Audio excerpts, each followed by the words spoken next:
Ouais, souvent que je dis dessus, la peur roule en coprécie. Handicap ou bien qualité, moi je ferme un œil, je suis trop précis. Est-ce de ma faute ou toi qui fais le vicieux? Fallait que je précise, on t'a fait manger grave, t'as sous-sauté, en vrai fallait que je prévise. Fico bip bip, ouais ça vient de commencer. C'est les cités, ça prend pas la serre. Vas-y, c'est parti. Wesh l'équipe, bon, wesh, qu'est-ce que je fais? C'est parti pour une petite vidéo que tu dis lundi. Le micro, je vois tout comme Fico. Bah l'équipe, pour commencer cette petite vidéo que tu dis lundi, on a Ben PLG qui a annoncé la sortie de son nouvel album, qui va s'appeler Dire Je t'aime, et il sera disponible le 26 janvier. Et personnellement, je vais pas le louper. Ensuite, ça je tenais vraiment à vous en parler, il y a Jeff Lener et Lacraps qui ont sorti un son qui s'appelle Avec un grand R, et il est disponible depuis quelques jours. Et personnellement, j'ai grave kiffé, c'est vraiment du rap à l'ancienne, tu vois. Et vu que j'en partage depuis le début, tu vois, du rap comme ça, je tenais justement à vous en parler et vous inviter à aller l'écouter. C'est vraiment une pépite l'équipe. Trop de mères solo et de pères indignes, t'as vu le drame, le terrain glisse, y'a du gras. Le maire de la ville n'a plus de bras, le verbe arrive à l'ultra. Le nerf à vivre, ça pue le rap, le frère Ali la pulcra. Un Ferrari marre du tram, la Ferrari la Cupra. Ta mère Patrice calcule rap, sa mère Marina le cupla. Ensuite, il y a Gazo et Chacola qui ont collaboré avec la marque londonienne Cortez autour du merch de leur projet en commun, que je vous ai annoncé hier, qui va s'appeler la Melway Gang et qui sera disponible le 1er décembre. Et en gros, ils ont collaboré avec la marque Cortez, si j'ai bien compris. Ensuite, il y a El Grande Toto qui est passé en interview sur la chaîne de Aloha News. Et dedans, en fait, il a parlé de ce qui se passe avec la Palestine, tu vois. Et il a parlé justement des rappeurs qui prennent pas position. Et il a dit que ça serait bien qu'il fasse un concert où en gros, tous les fonds seront justement reversés directement pour la Palestine, en don, tu vois. Et il a parlé directement en interview. Et je tenais à vous en parler. Regardez. Si tu dois faire un petit peu attention, etc. Là, le fait de prendre la parole, par exemple, là, Je suis artiste, mais je suis rappeur. Il y a une différence pour toi. La crime, il a dit à quand ça, certains rappeurs sont en nos propres positions. Venez, on fait un putain de concert, on prend un putain de Zénith, un putain de Bercy, frérot. Venez, on monte tous. Tous les mecs là qui sont sur Instagram et disent ouais, Free Palestine. Venez frérot, venez, on cotise, je sais pas, on fait un truc, on prend un putain de Bercy ou 2 ou 3 nuits d'affilée frérot, et on fait un concert et tous les gars on les envoie frérot aux hôpitaux, trucs n'importe. Ça c'est utile. En tout cas, je prends position et je le dis ouvertement. Ensuite, on a Zola qui a laissé un message à Kobalade par rapport au son Amontador, qu'il a sorti il y a quelques années. On peut voir que Zola il a dit Koba, putain zinc, je voulais ta peau à cette époque. Mais crois-moi, ce son, je l'ai quand même écouté. Et il a mis un emoji mort de rire. Et je rappelle qu'ils se sont réconciliés et qu'il y a un album commun qui arrive entre les deux. Et ça se voit que ils s'écoutaient justement tous les deux de leur côté, tu vois, même pendant le clash. Puisque tous les deux, il y avait des refs, etc. On a pu voir tout ça en vidéo pendant quelques années. Et de voir qu'ils se sont réconciliés, ça fait vraiment du bien. J'ai hâte d'écouter leur album en commun. Ensuite, on a Ademout PNL qui a passé un long message sur ses réseaux. Et personnellement, j'ai eu du mal à le lire puisque le message, il est en tout petit. Et en plus de ça, il est sur un fond qui est de couleur claire, tu vois. Et il a écrit avec une couleur claire. Donc, c'est vraiment compliqué à lire. Bref, je vais faire un zoom et je vais essayer de le lire et de vous faire comprendre ce qu'il a dit. En gros, si j'ai bien compris, ils font un retour prochainement, mais dans un but associatif. Si j'ai bien compris. En gros, il a dit « Je voudrais juste adresser un message à tous ceux qui nous suivent depuis le début. Je ne suis pas du genre à aimer m'exposer, comme vous le savez. Depuis le début du massacre palestinien, je réfléchis beaucoup à comment je pourrais apporter mon soutien, autrement qu'en envoyant des posts dénonciateurs. Pas parce que cela n'a pas d'impact, bien au contraire, nous savons à quel point ensemble, grâce aux réseaux sociaux utilisés à bon escient, nous pouvons changer les choses. Je veux juste vous dire que si quelque chose arrive de ma part dans pas longtemps, ce sera dans le but d'apporter ma pierre à l'édifice, pour la paix dans le monde. La vie m'a gâté. Je suis conscient de la responsabilité que j'ai, qui me rend vivant et que je m'impose. Surtout le plus important, si cela arrive, c'est qu'il ne faudra pas parler de moi, mais de nous, unis. J'espère que Dieu me guidera pour faire les meilleurs choix. Amour et paix à mes proches et sur vous. Dieu est grand. Et là, en gros, Ademo, il annonce son retour. Et si j'ai bien compris, c'est un retour à but associatif, tu vois. Donc voilà. Et ça sera justement pour soutenir la Palestine par rapport à ce qui se passe. Dites-moi dans les commentaires ce que vous en pensez, l'équipe. Ensuite, là, faut vraiment suivre pour tout comprendre. En gros, il y a Sean, le manager de Friskordon, qui a déclaré ce qui s'est vraiment passé entre Universal Music France et Pete Friskordon. En gros, je rappelle que Universal Music France, quand il y a eu la polémique en 2020, ils avaient dit comme quoi ils mettaient un terme à toute collaboration avec l'artiste Friskordon. Et c'était justement un communiqué qu'ils avaient mis le 18 septembre 2020. Sauf qu'en fait, il y a Sean qui a déclaré comme quoi ils n'étaient pas vraiment en... il n'y avait pas vraiment un terme au contrat, tu vois. En gros, ils étaient encore sous contrat avec Universal. Sauf que le tout a été caché. En gros, il a écrit « Je crois qu'il est enfin temps que je vous dise quelque chose de faux à ce sujet. Universal a menti à tout le monde depuis le 18 septembre 2020, jusqu'à aujourd'hui. Je vais vous expliquer. » Et juste après, il a mis un long message où il explique ce qui s'est passé. Et je vais vous le lire. En gros, il a dit « Lisez leur communiqué. Sachez que Universal France n'a jamais rompu le contrat avec nous. Jamais. Universal, ce 18 septembre, a menti au monde. En privé, il est tout autre chose. Nous avions voulu rompre ce contrat, mais nos demandes ne plaisent pas à Universal. Cette rupture ne s'est jamais faite. Sachez que Universal ne pouvait pas légalement nous jeter du bateau ainsi. Universal, jusqu'à maintenant, continue de m'envoyer nos relevés de vente chaque mois. Continue de distribuer LMF. Et continue de manger l'argent du soi-disant antisémitisme. Il devait d'ailleurs nous donner cet argent. Mais jusqu'à aujourd'hui, rien, les petits coquins. Je me dis qu'ils doivent sûrement savoir que Freeze n'est pas ce dont on l'accuse. Ou alors, c'est la soif d'argent qui l'a tout simplement emporté. Sur l'éthique et la posture.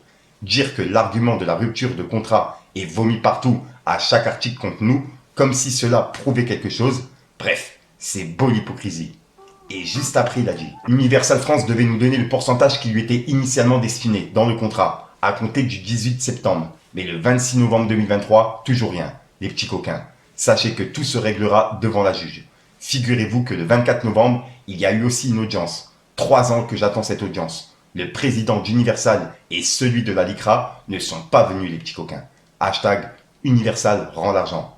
À suivre. » Et juste après, il a mis 2 nouveaux messages. En gros, il a dit « On a mis en examen le PDT de la LICRA et le PDG d'Universal en 2021. Ils ont été jugés le 24 novembre 2023. Jusqu'à là, pour nous défendre, on devait garder confidentielle la non-rupture du contrat pour Universal, par Universal.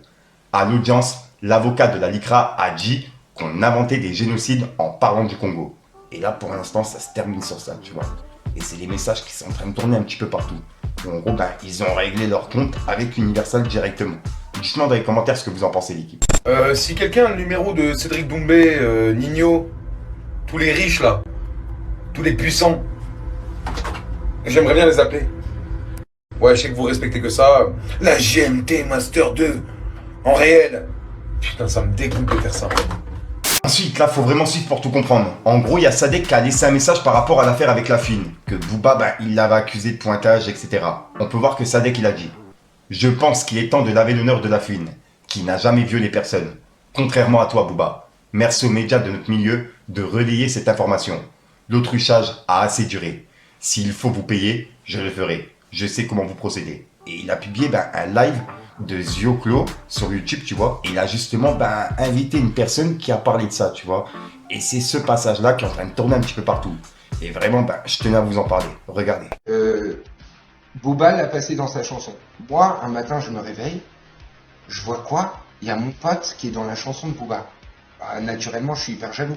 Je te dis la vérité, c'est un comportement humain. Je suis jaloux parce que je me dis, mais attends, mais dans 5 ans, personne croira que c'est un mec qui était sur mon site, ce bâtard, il est sur une chanson de Booba, quoi. Qu'est-ce que j'ai fait?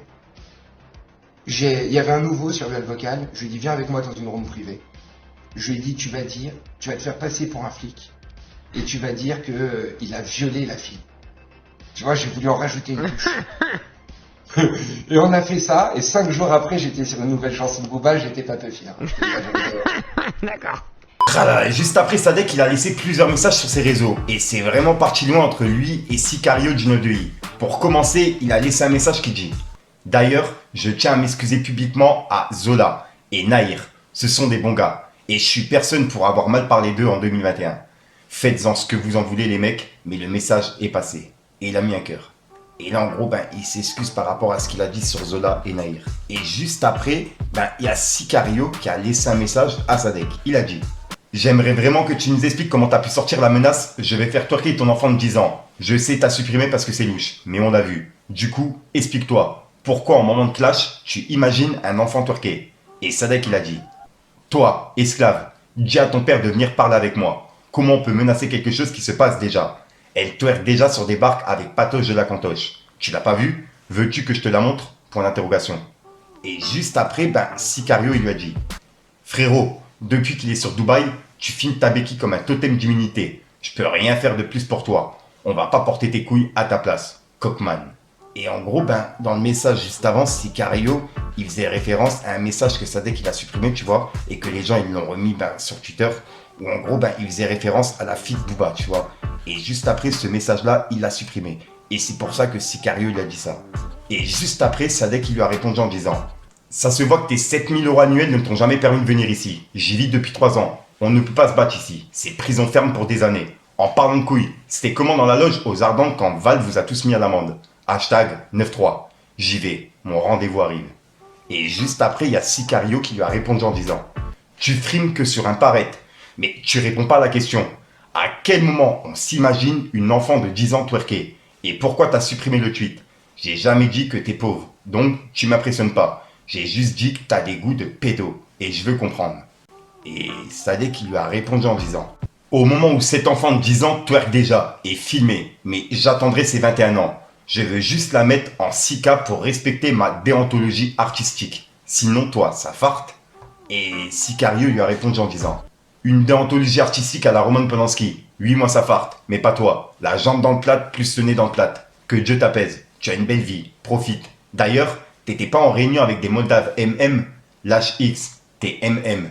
Nous, on a que ça. » Et il a mis un emoji mort de rire. Et en gros, ben, suite à ce que Sadek il a dit sur La Fouine, il y a Booba qui a réagi et il a dit « La Fouine, désolé de reposter ça, mais j'ai vu passer des tweets disant que j'avais menti dans AC Milan, alors que c'est la triste réalité. Laounimoïde est un pointeur. Hashtag agression sexuelle mineure. » Et il a republié des articles qui parlaient de ça, tu vois, de ce que Booba il dit. Et en gros, il y a Sadek qui a réagi par rapport à ce que Marcus Dia il a dit. Puisque c'est Marcus Dia justement qui a remis les articles que Booba il a dit, tu vois, qu'il a mis sur Twitter. En gros, on peut voir que Sadek il a dit « Bravo pour ton montage, tu viens de déplacer un pion sur j'attendais, tic-tac, tic-tac. » Et juste après, il a répondu à Booba en disant « En tout cas, sur ta fille la twerkeuse latine, tu n'as rien répondu, hein. Booba, et Brahms, et Cobb Gosling, les enterrements de tes frérots. Pourquoi tu n'y es jamais été? Toi qui chantes au Wayne gratuitement. Tu as vu passer? Toi qui calcules rien. Grand pan aux jambes de coq. Soit tu fais l'autruche, soit tu fais l'homme. Mais faut choisir. Tu es en train de t'enfoncer, Elliot. Encore bravo pour tes montages. Sois prêt pour la suite. 3 petits points. » Et suite à ça, il y a une personne qui lui a dit « Sadek, tu veux vraiment une fin de carrière, toi. Reste tranquille. Avec Inès sur le yacht. Et soigne ta jambe, Goldman. T'es nul en rap, en image, en tout. T'es rien. Walou. Zéro. Personne t'écoute. MDR. » Et il y a Sadek qui lui a dit « Ma carrière de Saint-Tabanque est déjà finie. La preuve, je sors un album dans 2 semaines. Et je l'envoie dans le mur. Parce que je suis multimillionnaire. Salut Nino, ton tour arrive très vite. » Et juste après, il a remis la vidéo que je vous ai parlé hier, tu vois, de la fille de Booba et puis de la femme de Booba sur un bateau. Il a dit « Bonjour esclave Sicario. Ce n'est pas moi qui filme le bateau. Aurait été bien plus grand. » Et on peut voir que Sicario, il a dit « N'inverse pas les choses. N'oublie pas que c'est toi qui as parlé de moi avant que j'intervienne. Donc, ne réponds pas à ma question par une autre question. Je réitère. Pourquoi tu as supprimé le tweet où tu parlais de faire twerker un enfant? Merci Sadek de répondre. » Là, pour l'instant, il n'y a pas de suite. Ça se termine sur ça pour l'instant. Et il y a Sadek, justement, qui avait publié des vidéos en story. Et il y a également Booba, qui se trouve à Dubaï, et qui avait justement provoqué Maes directement en vidéo. Quoi à Dubaï? Vous faites quoi à Dubaï? Hein? Est-ce que vous vivez un peu? Est-ce que vous profitez un peu? Profitez-vous, do you profit? Hein? Bande de petites salopes, do you profit? Eh ben Dubaï c'est bien calme. Les mecs ils habitent ici, on se demande ce qu'ils font. On est chez eux. On se demande ce qu'ils font. Do you profit? Est-ce que vous profitez? Est-ce que vous profitez? Qu'est-ce qui se passe? Qu'est-ce qui se passe? Dites-moi, qu'est-ce qui se passe? Dites-moi ce qui se passe. Walid!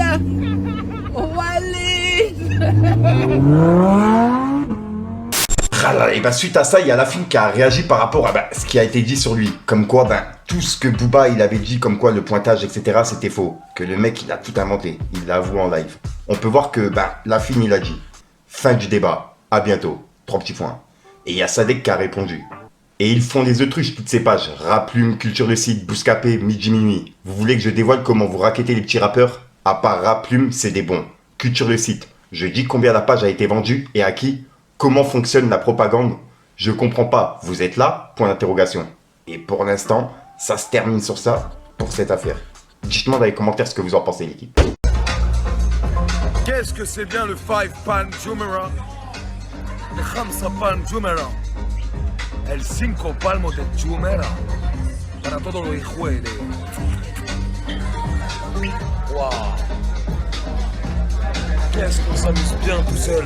Bon les amis, j'espère que vous allez bien. Moi j'ai passé un super moment en famille. Vraiment Global Village, c'est quelque chose que je vous conseille à tous. Surtout ce côté-là, la Chine. Je sais pas si on le voit bien, la Chine. Il y a beaucoup de gens qui parlent chinois. Allez, je lance un grand live à 21h, heure française. Hi brother, how are you? You good? Fine. Un grand live à 21h, heure française. Moi, le fou, vous invite à rejoindre mon canal de diffusion. Un grand live à 21h, heure française. 9 p.m., 9 p.m. French hour, 9 p.m., 9 p.m. 9 p.m. French hour for all my beloved ones, girls and boys. Come to my Instagram channel, you will have a blast tonight. Le fou, je vous embrasse. Donc voilà l'équipe, c'est tout pour cette petite vidéo actu. Dites-moi vous ce que vous en pensez dans les commentaires et n'hésitez pas à mettre un petit pouce bleu pour soutenir le référencement. Et si jamais vous n'êtes pas abonné, je vous invite à activer la petite cloche l'équipe. Fallait que je te parle d'un truc. Prends le temps de voir mes erreurs, les assumer c'est rare. Je suis jeune et je vois c'est mort qu'on parfume pas au moins c'est rare. Le temps passe, la bouteille c'est vide et je vois moins la serrure. Et je vois moins c'est rare quand c'est dur, au plus c'est cher, au plus c'est pur. Les tentations mènent à l'échec, d'aveuglé tu grimpes et tu redescends aussi vite que à la fin tu grattes. Quand les essuie-glaces sont des griffes, les virages on les rate. Tu regardes tes poches des autres, les jeans sont vides que à la fin tu rages. Donc voilà, sinon moi j'ai rien d'autre à rajouter. Comme d'habitude, je t'invite à venir sur TikTok, tous mes réseaux, si jamais c'est pas fait, tu vois. Puis je te dis à sort pour une tous sur une nouvelle vidéo et une nouvelle exclue. Et ouais, j'ai vraiment rien à rajouter, et vraiment, c'est une dinguerie. Peace les gangs. Histoire de chrome, donc j'ai dû sortir la Nina. J'mets la cagoule, j'attends la tombée de la luna. 5h du mat, on viendra te soulever chez toi. Ça casse ta porte, maintenant il faut rendre la moula.